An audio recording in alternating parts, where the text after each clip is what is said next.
ಇನ್ನು 5 ನಿಮಿಷ ಟೈಮ್ ಕೊಡ್ತೀನಿ. ಅಷ್ಟರಲ್ಲಿ ಈ ಮನೆಯಿಂದ ಹೋಗಿರ್ಬೇಕಷ್ಟೇ. ದುರ್ಗಾ ನನ್ನಮ್ಮ ಅಲ್ಲ. ನನ್ನಮ್ಮ ಆಗೋಕ್ಕೂ ಇವಳಿಗೆ ಯೋಗ್ಯತೆ ಇಲ್ಲ.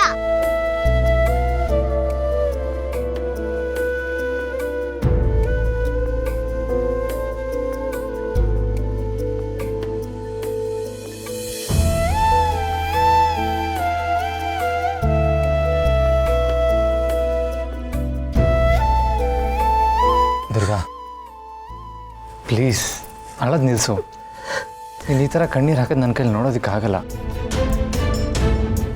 ದುರ್ಗಾ, ನೀನು ನೆನಪಿದೆಯಾ ನಮ್ಮ ಮದುವೆ ಆಗಿದ್ದು ಹೊಸದ್ರಲ್ಲಿ ಹೇಗಿತ್ತು ಪರಿಸ್ಥಿತಿ ಅಂತ? ಮನೇಲಿ ಪ್ರತಿಯೊಬ್ಬರು ನಮ್ಮ ವಿರುದ್ಧವಾಗಿ ನಿಂತಿದ್ರು.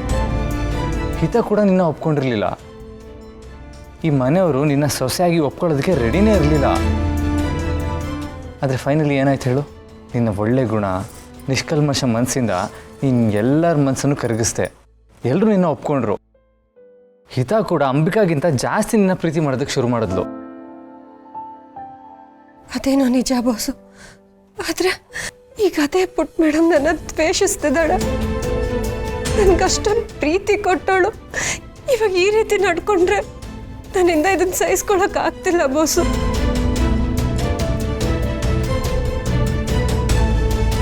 ನನಗೆ ಅರ್ಥ ಆಗುತ್ತೆ ದುರ್ಗಾ, ಆದರೆ ಇವಾಗ ಬಂದಿರೋ ಪರಿಸ್ಥಿತಿ ಟೆಂಪರರಿ ಅಷ್ಟೇ.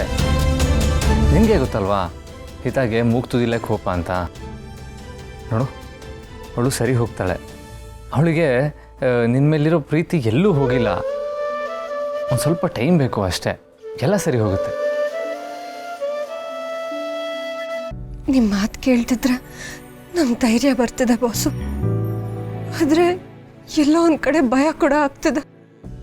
ಪುಟ್ಟ ಮೇಡಮ್ ಯಾವತ್ತೂ ಇಷ್ಟೊಂದು ಕೋಪ ಮಾಡ್ಕೊಂಡವಳಲ್ಲ. ಆದರೆ ಈ ಸಲ ತುಂಬಾ ಹಠ ಹಿಡ್ದಿದ್ದಾಳೆ. ಎಲ್ಲೋ ಒಂದು ಕಡೆ ಏನೋ ಸರಿ ಇಲ್ಲ ಅಂತ ಅನಿಸ್ತದೆ. ಒಂದು ವೇಳೆ ಪರಿಸ್ಥಿತಿ ಸರಿ ಆಗ್ತಾ ಇದ್ರೆ ಪುಟ್ಟ ಮೇಡಮ್ ಕೊನೆವರೆಗೂ ನನ್ನ ಮೇಲೆ ಇದೇ ರೀತಿ ದ್ವೇಷಿಸ್ತಿದ್ರೆ ಇದನ್ನೆಲ್ಲ ನೆನೆಸ್ಕೊಂಡ್ರೆ ನಂಗೆ ಉಸಿರು ಕಟ್ಟಂಗೆ ಆಗ್ತದೆ ಬಾಸು. ದುರ್ಗಾ, ಹಾಗೆಲ್ಲ ಏನೂ ಆಗಲ್ಲ. ಹಿತ ಇನ್ನೂ ಚಿಕ್ಕ ಮಗು. ಮಕ್ಕಳ ಭಾವನೆಗಳೇ ಹಾಗೆ ಕ್ಷಣ ಕ್ಷಣಕ್ಕೂ ಬದಲಾಗ್ತಾನೇ ಇರುತ್ತೆ. ಅವಳ ಮನಸ್ಸು ಸರಿ ಹೋದ್ಮೇಲೆ ಅವಳಿಗೆ ಗೊತ್ತಾಗುತ್ತೆ ತಾನು ಮಾಡಿದ ತಪ್ಪು ಅಂತ. ಸ್ವಲ್ಪ ಟೈಮ್ ಕೊಡಬೇಕು ಅಷ್ಟೇ. ನೋಡಿ ದುರ್ಗಾ, ನೀನು ಹಿತನ ಎಷ್ಟು ಹಚ್ಕೊಂಡಿದ್ಯೋ ಅವಳು ನಿನ್ನ ಅಷ್ಟೇ ಹಚ್ಕೊಂಡಿದ್ದಾಳೆ. ಅವಳಿಗೂ ನಿನ್ನ ಬಿಟ್ಟಿರೋದಕ್ಕೆ ಆಗಲ್ಲ. ಎಲ್ಲ ಸರಿ ಹೋಗುತ್ತೆ. Don't be sad.